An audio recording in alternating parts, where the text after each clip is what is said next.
Добро утро, почитувани гледачи. Се вклучуваме исто така во една голема актуелна тема. Тоа е чистотата, загаденоста на воздухот, загаденоста на нашата животна средина и нашата тешкотија да живееме во такви услови.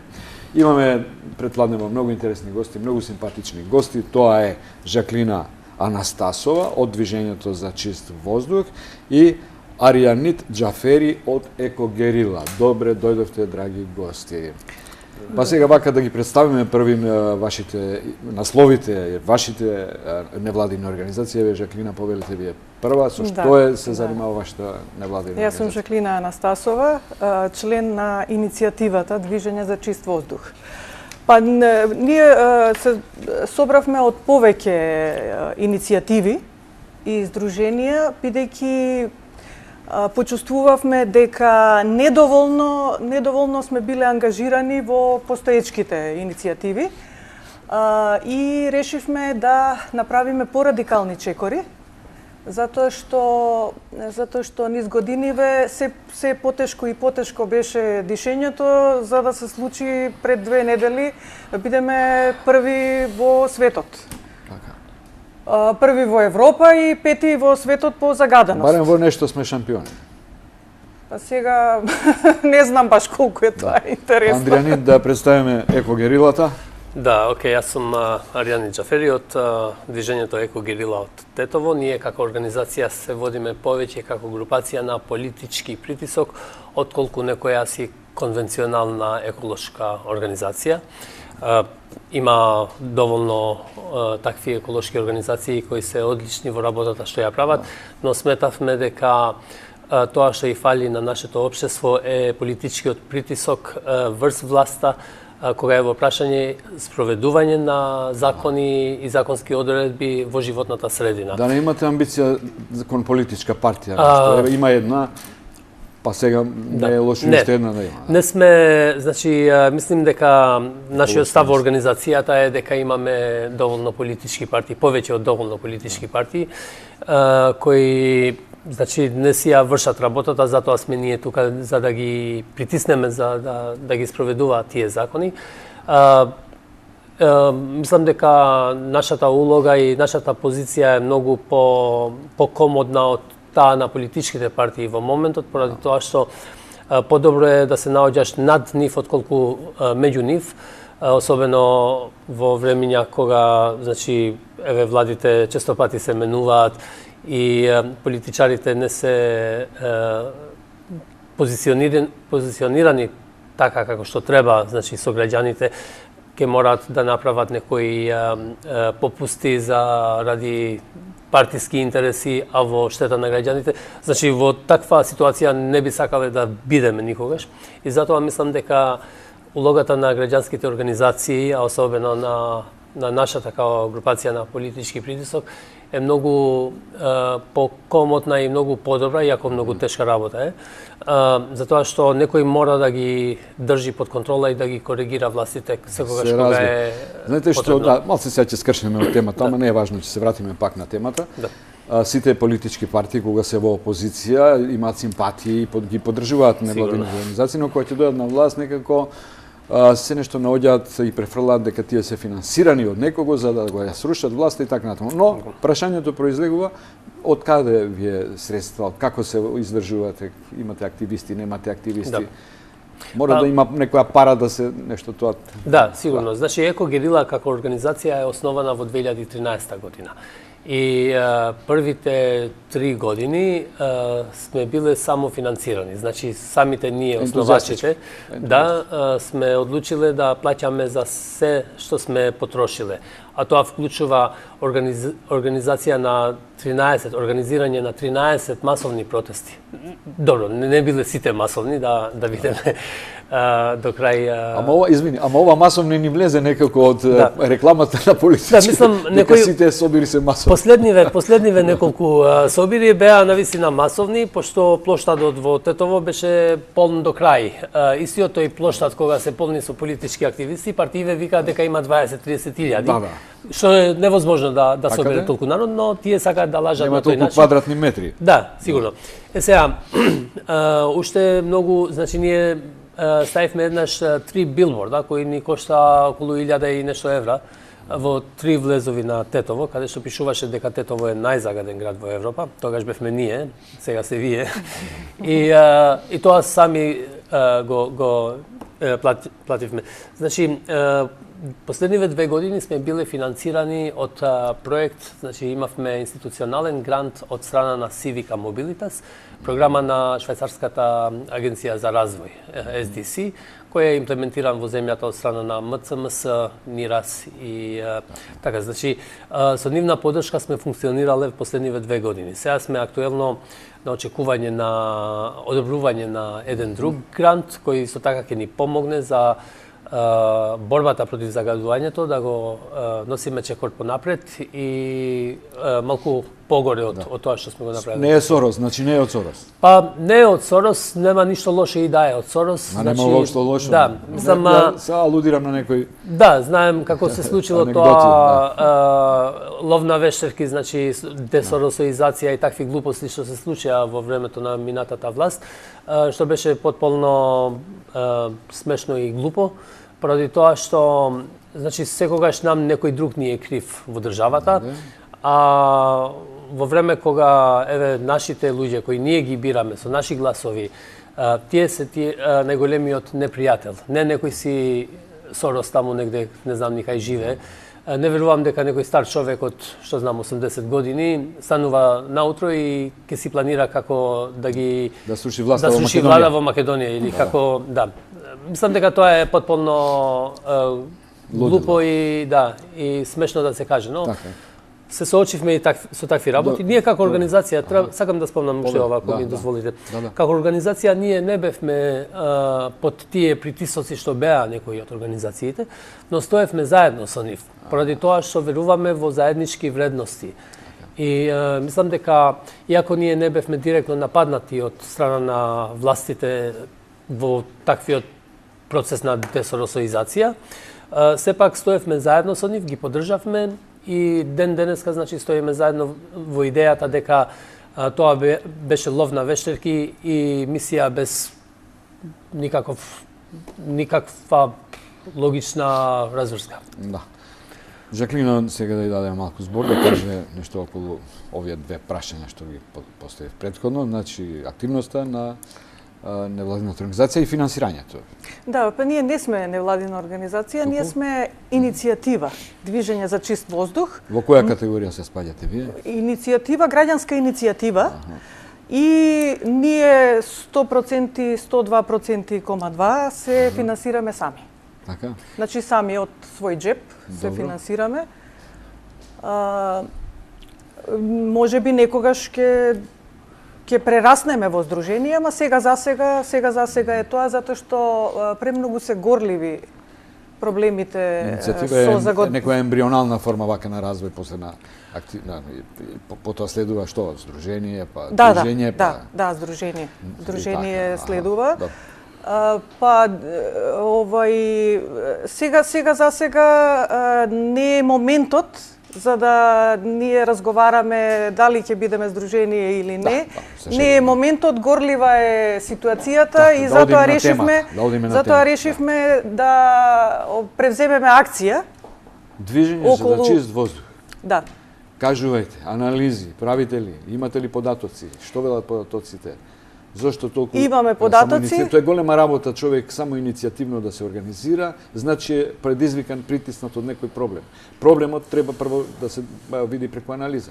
Така, повели Жаклина. Да. Па јас сега бројки нема да кажувам. Добро. Имаме луѓе во движењето кои баратаат и со бројки, во мал прст ги имаат бројките. Јас само можам да кажам како инженер, можам да кажам каква е ситуацијата со градежната индустрија, дрисла, индустријата, хемиската индустрија, машинската индустрија, значи сето тоа што се случува. Јас она што можам да го видам со голо око се гледа дека фабриките кои имаат филтри, значи преку ден функционира се како треба, нема загадување, пиковите настануваат навечер.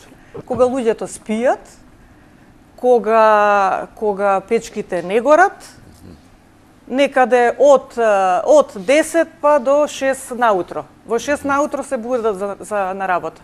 Тогаш ги уклучуваат печките. Значи тоа со голо око, тоа не треба да бидеш ни инженер, не треба да бидеш, може да бидеш и без образование за да го видиш тоа. Да ги видиш мерачите, што се на мој воздух, нели? Од со голо око. Она што мене ми остави впечаток е дента пред протестот на 1 февруари ние имавме блокада на Дрисла, 15-минутна блокада на Дрисла, каде што беше во 12:05 избрано времето 12:05 беше времето ви истекува. Че символично дента, значи тоа беше петок, четвртокот вечерта, беше страшно во Ново Лисиче. Ново Лисиче и целиот град. Беше страшно, не се дишеше, печеа очи. Значи, не знам дали се испостави дека навистина Дрисла е најголемиот загадувач. Заради тоа што она што се случува овие денови, нема загаденост. Зошто сега овие денови нема загаденост?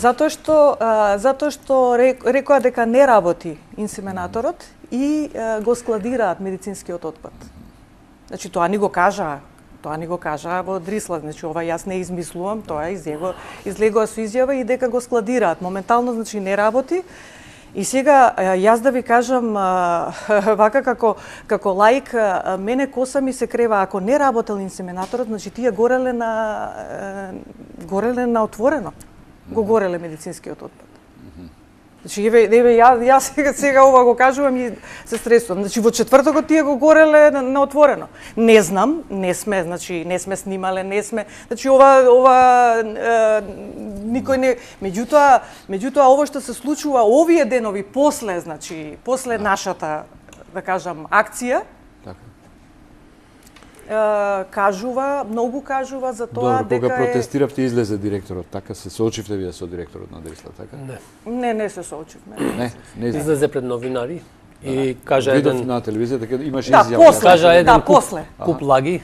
Ако може да се набрзо. Ангелов, Горан Ангелов имаше уствари да се наврата малку во 2012 година кога имале преку едно промо видео рекоа дека ќе купува нов инсинератор. Значи зборуваме за 2012 година. Да објасниме, тоа е печка за горење на печка за горење на отпад. И ова што го имаме сега е донација од британската влада од време на косовската криза, од време на бегалците, кога имаше големо количество на медицински отпад низ камповите на бегалците. И сега од 2012 имаше план за купување на нов инсинератор, кој се уште за било кој разлог не е стигнат. И не знаеме зашто нема никаква истрага од страна на властите зашто тоа не е направено. Значи веќе 2019 година сме. После на емисија на Васко Попетревски 360 степени, Ангелов исто така рече дека кон крајот на јуни или јули 18 година, согласно европските директиви, ќе инсталираат нова печка. Значи, се уште таа печка ја нема. Затоа викам дека кажал еден куп лаги. Што друго? Дента на 1 февруари 2019, ќе го цитирам, рече жителите на село Батици го чувствуваат воздухот, значи ние со аерозагадувањето реално немаме никакви проблеми, страшни, што може да ја загрозат блиската наша околина, тоа е Батинци и село Љубош. Значи, ова беа зборовите на господинот Горан Ангелов, директорот на Дрисла, но вистината е дека ветарот во Скопје дува од северо-запад до кон југ-исток. И на тој дел од градот, значи, се наоѓаат селата Батинци и Студеничане и Љубош. И значи тие села се најпогодените и најзагадените од ова според значи тие официјални податоци на кај оди ружата на ветерот. А тие со селаните, значи, ние сме, како организација сме имале состаноци со многу од нив и тие многу пати реагираа дека дрисла ги загадува. Значи, затоа викам дека кажуваат еден куп лаги. И сега тоа, новите ветувања дека ќе го решаваат за еден месец, за 2 месеца, целото тоа е веќе научена лекција. Зошто го кажувам тоа? Јас доаѓам од Тетово, ние сме имале голем проблем со фабриката Југохром во Тетово. Југохром пробиваше рокови еден после друг. Да. Значи, тие цело време исто така со превари, со лаги, со малверзации, добија нови рокови, купуваа време, додека не труеа цело време. Мислиш на собствениците на... Собствениците сигурно, значи и зборувам за... властите, бидејќи властите, ако им даваат дозвола за одлагање на инсталирање на филтрите, да. Мислам, вината е заедничка. Во право сте, поради тоа што властите им дозволија на загадувачите да загадуваат. Да се разјасниме, работа на загадуваче да загадува. Но кој му го дозволува тоа? Значи, тука се властите, тука доаѓаат оние. Ако може да ви покажам и бројки како се движило, значи ние сметаме дека индустријата е најголемиот загадувач во земјата. Не знам ако може камерата да се фокусира на ова. Да. Океј. Овие се бројките, значи од 2012 година па до 2018 година. Овие се просечните годишен просек на PM10 честички во Тетово и тука пишува дека се според официјални мерења направени од Министерството за животна средина, пошто како организација користиме само официјални податоци. Сега 2012 до 2015 тука ако гледате на црно, овие се години кога Југохром работеше секојдневно. Значи без никаков прекин. И дневните концентрации стигаа до 900.000. Ова се годишните просечни.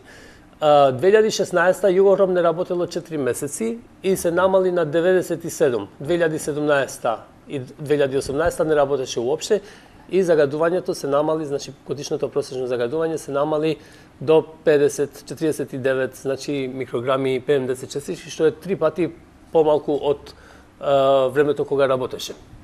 И затоа мислам дека овој е многу важен момент да се знае и дека Тетово еднаш беше на прво место во светот, да, во Европа.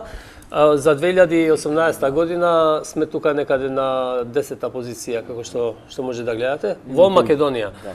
Значи, индустријата е, да не се лажеме, и индустријата е голем загадувач, и домаќинствата придонесуваат, и депониите, особено кога горат медицински отпад, како што е случајот во Дрисла, и автомобилите и све. Значи, тоа што фали тука е волјата на властите, на надлежните, да се зафатат посериозно со ова работа.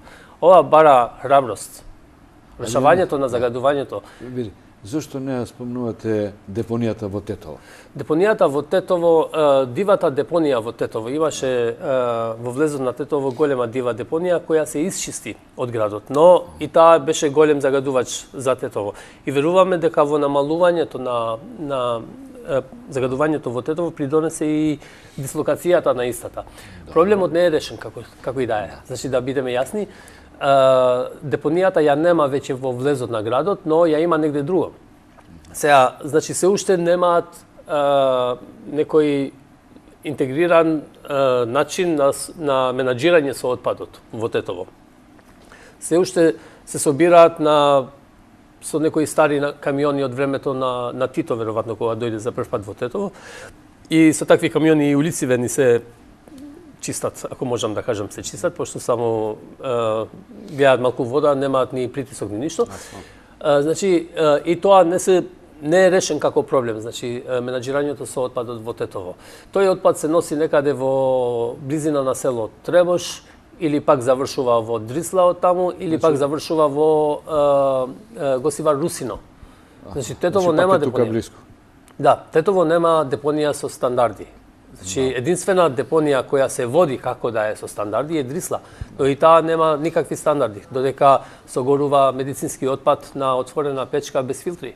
Значи, тоа е кривично дело, тоа е геноцид над жителите на Скопје, па и на цела Македонија. Значи, тоа е нешто што за вакви радикални мерки за справување со радикални проблеми треба храбри водачи, храбри луѓе. Значи не треба политичари кукавици кои ќе се кријат за популистички мерки за да ги... Видете, тоа е проблем што навистина и политичарите и властите велат дека е потребен процес, односно прво и финансиски средства, време, сеопфатни зафати, комплицирани зафати, така што не можеме можеби да очекуваме толку брзо решавање. Жаклина, можете да се вклучите и видите во... Јас само кратко сакам да ви давам одговор на ова. Не сметам дека државата нема пари да ги решава овие проблеми. Ако има пари државата да им плати половина долг на општините, како што е општина Тетово, која што никогаш не се изјасни зошто има долг, кога е направен тој долг, од кого. Ако има државата пари да им плати струја на тие што не плаќале, значи додека не демотивира нас другите. Значи, по тоа прашање за струјата, државата се изјасни дека нема од буџетот да плаќа, туку дека фирмите ќе се откажат од старите долгови или од каматите. Значи, сепак тоа се на крај на краиштата народни пари, наши пари, буџетот, точно е, не ги ваѓаат политичарите од своите може би сега, да, јавните предпријатија ќе се откажат, сега да не ја продлабочуваме таа тема, водиме друг муавет, но добро. Еве да вие рековте дека може да се реши, само треба да се вложи.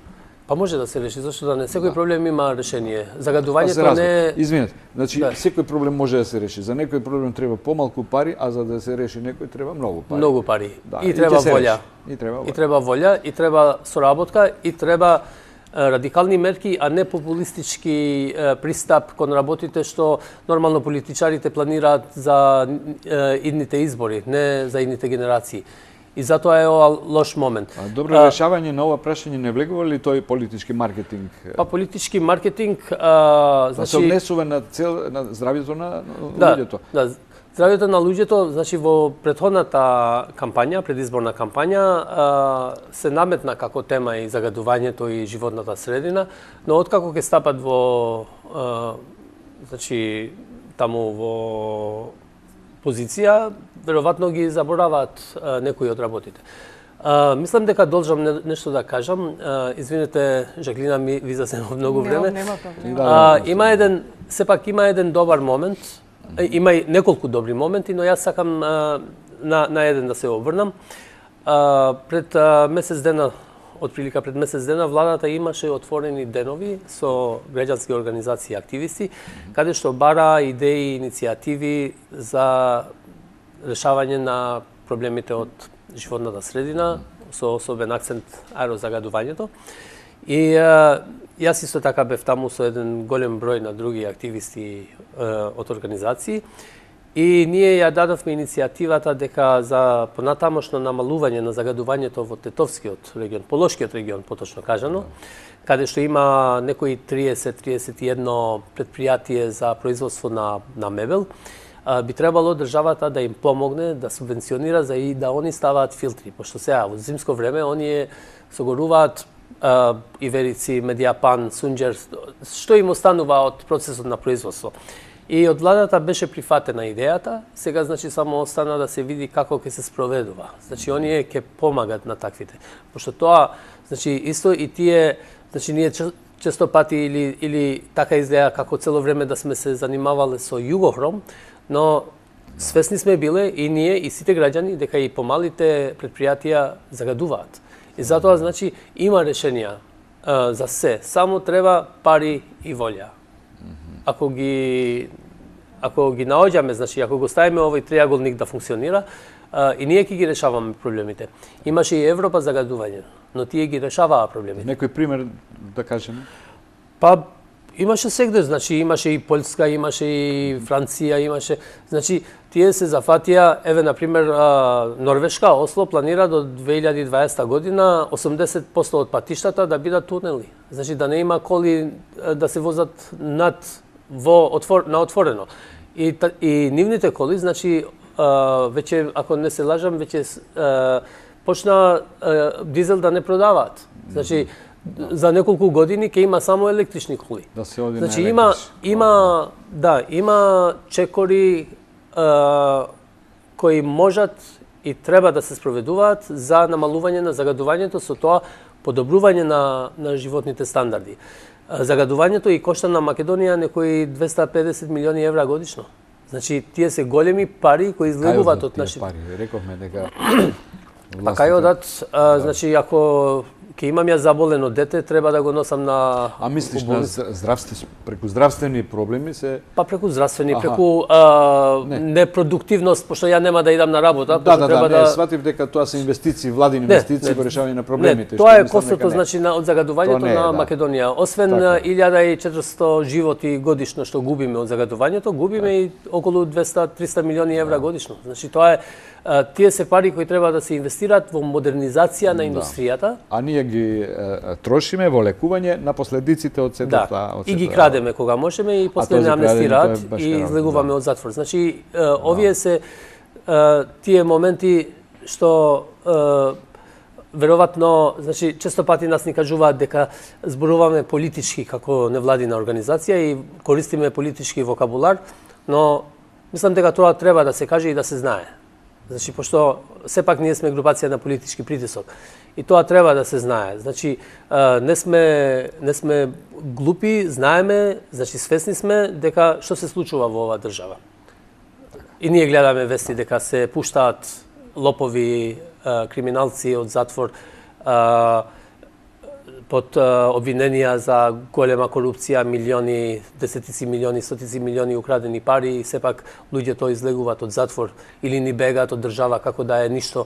Значи, тука е проблемот што нема многу во политика сега. Да, ама тоа е дел од таа култура на не казнивост.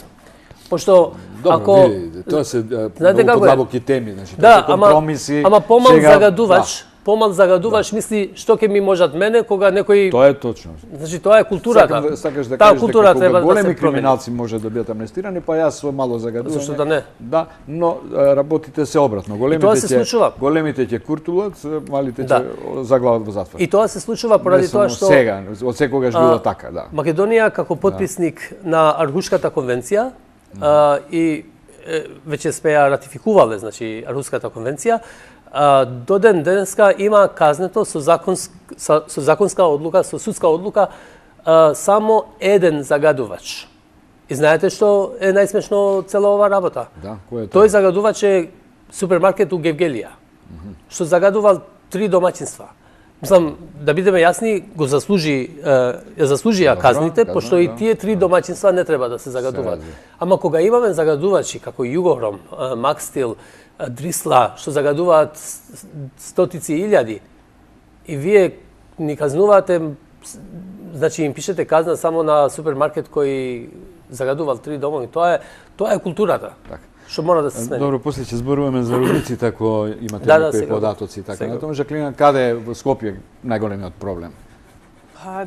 Спомнавме финансии сега, нели?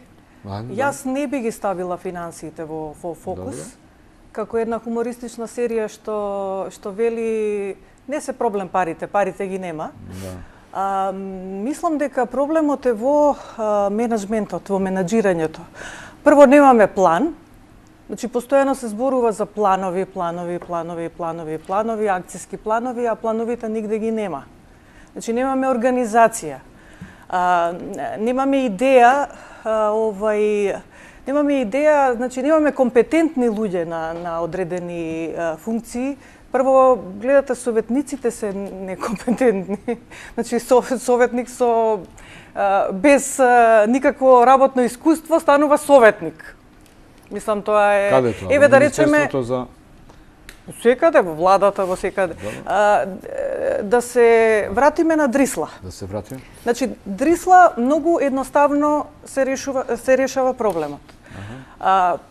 Прво, таа е депонија, македонска депонија. Значи, не може да биде приватна фирма. Поготово или концесионер да биде странец. Никако. Значи, мораме ние да си ја вратиме во владење на градот. Не може директор на таков објект да биде човек кој излегува пред камери пред новинарите и дава изјава, ние воопшто не загадуваме. Значи, одличен менаџер кој знае дека сгрешил, ќе излезе и дипломатски, ние дадовме прашања. Значи, имавме барања и поставивме прашања. И значи тој, наместо да каже во ред, убаво, граѓаните што се загрижени нели за тоа и тоа, ќе ги разгледаме прашањата, ќе излеземе со изјава. Тој излегува со изјава што сте дошле тука. Значи, тоа е скандал. Тоа е скандал. Значи, апсолутно за мене тој е нула од менаџер. Извинете, вака, ама не е компетентен. Добро, видите, ние ќе го поканиме за следната емисија, директорот на Дрисла, па ако сте расположени, можеме да направиме и тебе дуел, па бидејќи вака во негово отсуство. Одлично. Да. Сега јас можам и да се оградам од нападите ваши врз него, бидејќи така е новинарски принципи и моралните кодекси не обврзуваат на тоа. Но сепак факт е дека Дрисла загадува и не е решен проблем, и не одамна со децени Дрисла не е градски проблем. Сега има иницијативи, например, во некои градови, како например во Струга, да се префрли отпадот во Дрисла, па читав и имаше изјави на градоначалникот дека тој не дозволува да се пренесе таму. Што е проблем? Дали имате такви сознанија, дали имате такви искуства? Уствари, Струга сакаше во некоја депонија во Охрид, во близина на Охрид требаше да се изгради некоја депонија стандардизирана, која што, вака да разјасниме, значи депониите, ако ги исполнуваат стандардите, не се штетни по животната средина. Значи, имаат некакво влијание, но немаат влијание како што има Дрисла или Струшката дива депонија, или Тетовската дива депонија, или Русино, или безброј други стотици депонии низ цела Македонија. Значи, ако се припазат сите тие стандарди кои што треба да ги исполнуваат, депониите како такви не се штетни. Но кај нас, значи, каде што не се испочитуваат стандардите, луѓето се плашат кога ќе им спомнеш депонија во нивна близина. Јас ги чувствувам, значи, охриѓаните кога не сакаат тоа да им се случува во близина на градот, пошто еве Дрисла ни се случува во близина на Скопје. Но сепак, значи, уште еднаш таквите депонии, ако ги спочитуваат стандардите, не треба да ги загрижуваат граѓаните. Значи, во Тетово јас би сакал да има депонија стандардизирана, која ќе ги испочитува стандардите и ќе има 24 часа на ден мониторинг, ако е потребно, за да припазиме да не се случува тоа што мислиме дека се случува. Еве еден момент интересен, значи од 2000-та година по 2015 година, за 15 години, значи количеството на согорен медицински отпад во Дрисла е зголемен за 7 пати. Што значи тоа е 7 пати зголемување на загадувањето во Скопје и околината. Тоа е што ги плаши и охриѓани и гостиварчани за Русино, па и тетовчани, па и сите други. Со право. Значи, да, јас затоа реков чувствувам со нив поради тоа што се во право да се плашат во држава каде што еве не важи законот за сите. Значи ќе замислете, овие денови читаме по медиуми, гледаме по медиуми дека ФЦ Амбиенте, компанијата на која менаџира со Дрисла, барала втора шанса. Значи, да, вистина е, не ги исполнивме стандардите, не направивме инвестиции, дајте ни втора шанса. Значи, не треба втора шанса, треба казна веднаш. Треба затвор ако мора. Значи, има член 218 од Кривичниот законник предвидува 4 до 10 години затвор за таквите однесувања и на физички лица и на предпријатија. До сега не се случило така. Не се случило такво нешто. Уште нешто, Мирослав Богдановски, директор на Државен инспекторат за животна средина, 16 јануари 2018 година, рече дека ако Дрисла не ги исполнува задачите, ќе следи казна и ќе дојде до затварање на инсинераторот. Значи, казната беше над 100.000 евра. И ќе дојде значи, до затварање на инсинераторот. Ова исто го кажа на емисијата што ја спомнав порано, значи 360 степени од Попетревски. Каде е казната и зошто не е затворен година попосле, значи инсинераторот, но се затвори откако имаше некаков дефект сега овие денови. Значи, ова е таа правна држава, функционирање на законот што треба да ги смири граѓаните и да бидат безбедни и сигурни дека окей, може да прифатиме депонија, но знаеме дека ако работите тргнат кон полошо, тоа ќе се спречи и некој ќе добие казна и ќе сноси одговорност. Знаете што, мој впечаток дека со децени темата за заштита на животната средина, на решавање на тие проблеми на загаденоста на воздухот, беше маргинална тема. Но и од сите власти. Но сега кога веќе дојде нож до коска, што вели народот, огромно загадување, не се диши, многу луѓе умираат од загаденост на воздухот, уште се додаде и обврската на Европската Унија за пристапните преговори, дека едно од најважните поглавја ќе биде решавањето на еколошките проблеми. Сега оваа тема се актуализира. А заслужува многу поголем третман, многу повеќе пари и така натаму. Андријанит, само што едно кратко да, ако кога сме кај Тетово, за Попова шапка има од овој аспект, од еколошки аспект, само во 2-3 збора, ако можеш да Попова шапка коментираш, па да одиме на следно прашање околу родниците. Да, сигурно. Значи, за Попова шапка, сега туристичкиот центар Попова шапка е заоставен од страна на Елем Турс, значи немаат инвестирано ништо, што требаше да го инвестират. А гледано од еколошки аспект, Попова шапка и Шар планина треба да влезат, значи да бидат национален парк, да бидат изгласани. Строго заштитено. Да, строго заштитено подрачје. Во Попова шапка се гради на секаде. Значи, ако ги памтите тие мали убави викендички, сега тие се покриени од големи 2-3 катници, големи куќи, кои, значи, стана едно грдо планинско село. И грдо ќе викам поради тоа што нема никаква убавина со тие големи објекти, тие големи куќи што ги изградија луѓето. А пак тие ги изградија пошто некој им дозволил. Пак треба да се вратиме кај одговорноста. Мислам дека време било и многу порано Шар планина да се изгласи за национален парк и да се одбрани. Дрвосечата е голема, значи секоја година губиме голем дел од шумата и поголемиот дел се губи у кражба отколку од македонски шуми легално што сечат, а кражбата се случува пред очите на шумарите од шумска полиција. Можеме ладнокрвно да се посомневаме дека е организиран криминал. Па организиран криминал е пошто ние често пати како активисти, како жители на тие подрачја се движиме низ планини, сакаме да излеземе ние на чист воздух и гледаме шумска полиција и натаму гледаме некој што сече дрво. Значи тоа е очигледно дека ништо не им можат. Значи мислам дека треба ако зборуваме во еколошкиот аспект, во што наитен можен рок, значи да се изгласи за национален парк, а другото околу Попова шапка и како туристички центар кој е заоставен и запрепастен од страна на Елем Турс, би ви предложил и други гости, сакам да ја водите и вие таа во една од вашите емисии таа. Мислите гостино од Елем Турс да поканиме ли од и од иницијативата за спас на Попова шапка која видите, за Попова шапка имам направено 2 емисии баш од членови со членови од таа иницијатива и бевме снимавме горе, донесовме многу овие снимки.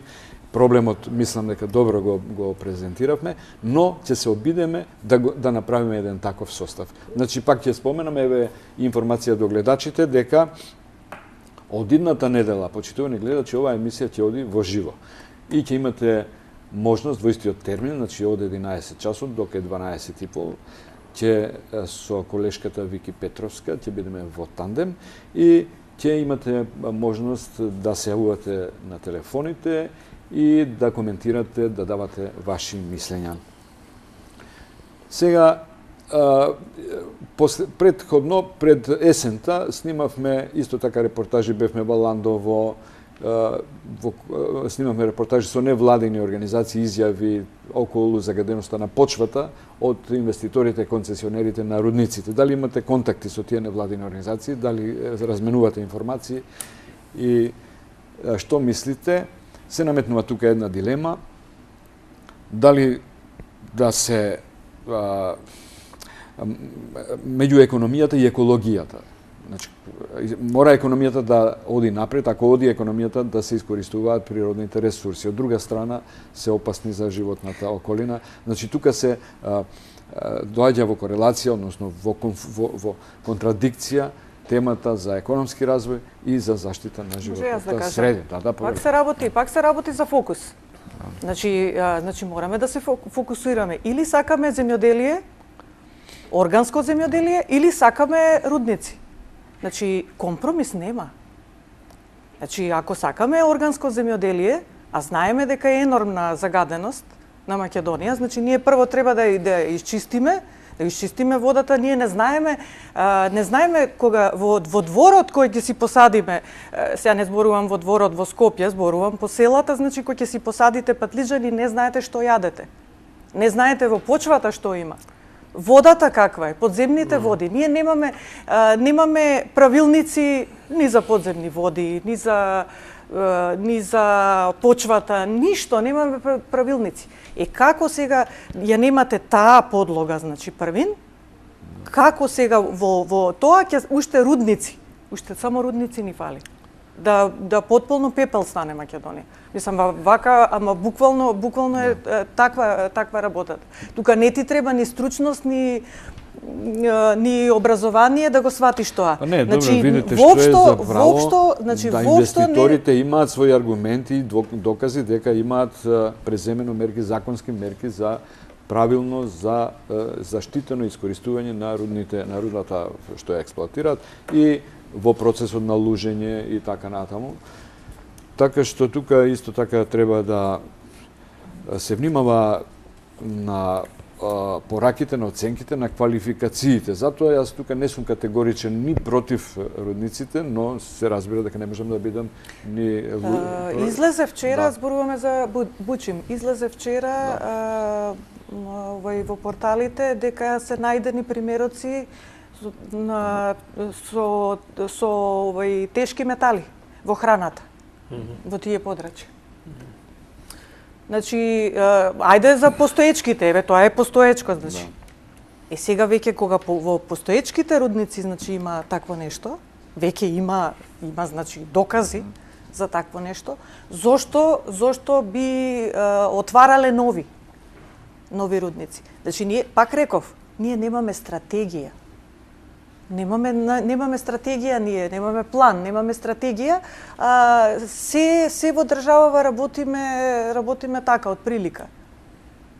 Од прилика, од ракав. Мене тоа ме плаши. Тоа најмногу ме плаши. И затоа сум да речеме во моментов против отварање на рудниците и било каква индустрија нова во Скопје. А и во Газибава сега градоначалникот нов оглас за тешка индустрија во дворот на Железара. Значи, ние прво тоа не сме го решиле. Мора во конкурсот да има некои одредници со кои ќе се заштити животната околина. А како се заштитува овие? А чекате, како се заштитува ова што сега постои? Како се заштитува? Не, кога рековте сега за конкурсот за објавен за некоја си инвестиција во рамките на железарница. Сигурно во тој конкурс мора да има, не може да нема. Јас бев на дебата, бев присутна на јавна дебата што општина Газибава. Знаете кој беше објаснувањето? Да. Добро да ние ќе се договориме, мораме Г1 индустрија, ама буквално ќе ги парафразирам зборовите, јас бев запрепастена. Добро да ќе се договориме, нели, со инвеститорот да не биде толку загадувачка индустрија, да биде Г4. И ние вака останавме со подзинати усти. Значи така беше на јавна дебата беше кажано. Значи тоа е јавна дебата. На јавна дебата, да. Конкурсот дали е излезен повик од конкурсот? Ова е повторно сега. Повторен конкурс. Имаше веќе еден пропадна тој конкурс и сега повторно. И Георгиевски ќе го поканеме на 99 години. Па ве молам, 99 години што ќе стане. Значи, тоа беше така кажано, значи на јавна дебата. Значи, ќе го запишеме и Борче Георгиевски. Да, повикајте го. Повикајте го секако. На рапорт во емисија. Да, повикајте го секако. Значи, како да бидеме ние сигурни? Еве, рековте вие. Значи, ние не можеме да бидеме сигурни во ништо ново, нова индустрија, затоа што ова што постои не е како треба. Не е заштитено, не сме заштитени како треба од индустријата. Јас не сум против индустриализација на Македонија. Значи, не сум, категорично сум затоа што јас сум социјалистичко дете и знаеме дека индустријата е база, сето друго е надградба, меѓутоа мора да се заштити. Значи, мораме стандарди за заштита на животната околина без компромиси. Сега тие стандарди, со тие стандарди ќе притисне Европската Унија, бидејќи почнува нашето приближување кон Унијата. Ни треба еколошко бржино. Сега сме, значи, меѓу чеканото и на ковалната. Што правиме? Па треба сега да се зафатиме на висина за работа, за да поглавјето 27, што е за животна средина, да биде решено како што треба, не што поитно, него како што треба. Ние ги дадовме нашите забелешки за овај прогрес репортот што ќе биде објавен наскоро од страна на во март или април. Кај ги дадовте и дали има шанса? Во Европска Унија, тука во Скопје, значи канцелариите на Европска Унија, поради тоа што нели тој извештај за напредокот на земјата треба да ги вклучува, значи поглавјето 27. Јас сакам вака да зборувам малку во темата економија или екологија, дали можат заедно. Тоа ми е омилена тема. Мислам дека едно нешто си забораваме кога зборуваме за екологија, на многу луѓе им звучи како нешто луксузно да е. Екологијата не е луксузно, екологијата е живот, животна средина. Значи ние ставаме во споредба економија, развој на економија и животот на нашите граѓани. Рудниците, значи веројатно ќе отвореа неколку работни места за неколку стотици луѓе кои би примале некои 300-400 евра. И на крај, значи, големото злато, големиот добиток, ќе го зема некој странски инвеститор, концесионер од, мислам, украинци беа, не е ни важно, нема ни врска сега во овој момент, дали се... Да, точно, мислам... По принцип зборувам. Мислам, тоа е веќе јавна информација, не е нешто што ние по прв пат го спремнуваме, но важно е дека тие жители врз тие, значи, мислам дека беше Валандово, Дојран и Богданци во случајот со Казандол. Пошто нели прашавте дали имаме контакти со тамошните иницијативи. И само да ве предупредам, имаме уште 3 минути на располагање. Океј. Значи, со активистите од Валандово сме биле во контакт и ние ја поздравивме одлуката на владата за Казандол во март 2018 година како храбра, пошто нели ги исклучија работите. Не знам што после се случило, но знам дека имаше забрана за работа таму.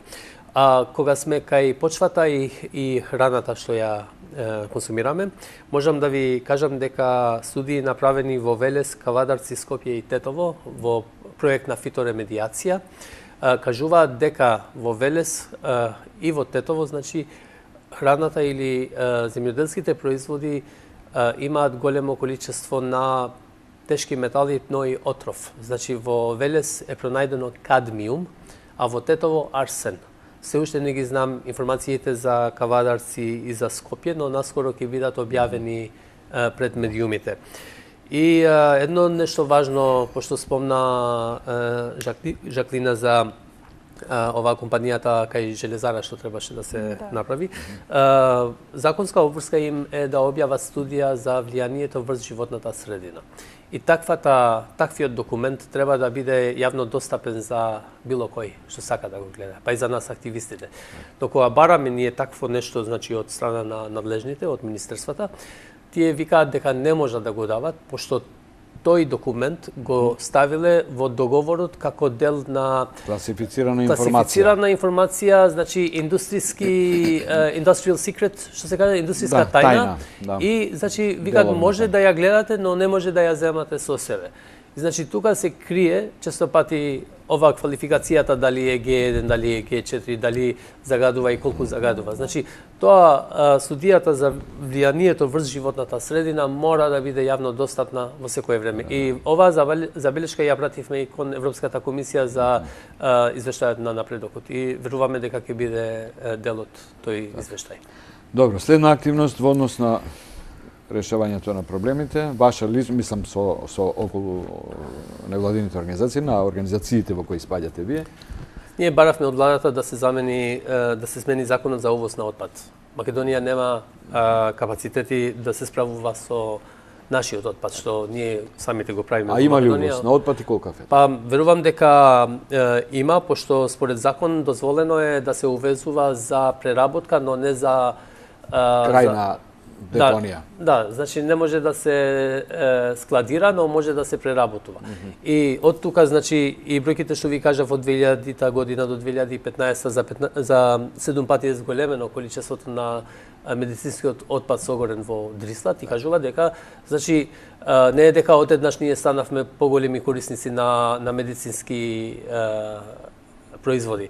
Значи, има увоз на отпад и тоа треба да се забрани со закон, поради тоа што уште еднаш не сме во состојба да се справиме со нашиот отпад. Тоа го баравме од владата и мислам дека ќе треба да поднесеме и амандмани ако мораме, или значи да видиме како тоа понатаму ќе се спроведе.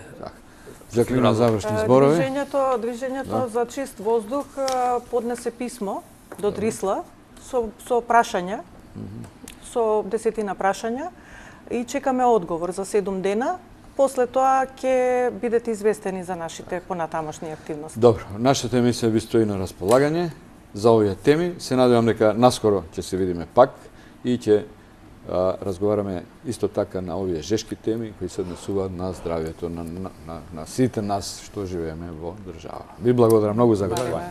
Почитувани гледачи, вам ви благодарам на вниманието и се гледаме следната недела во живо, значи од 11 часот со колешката Вики Петровска, ќе учествувате и вие во емисијата преку нашите телефони. Ви благодарам уште еднаш и пријатно.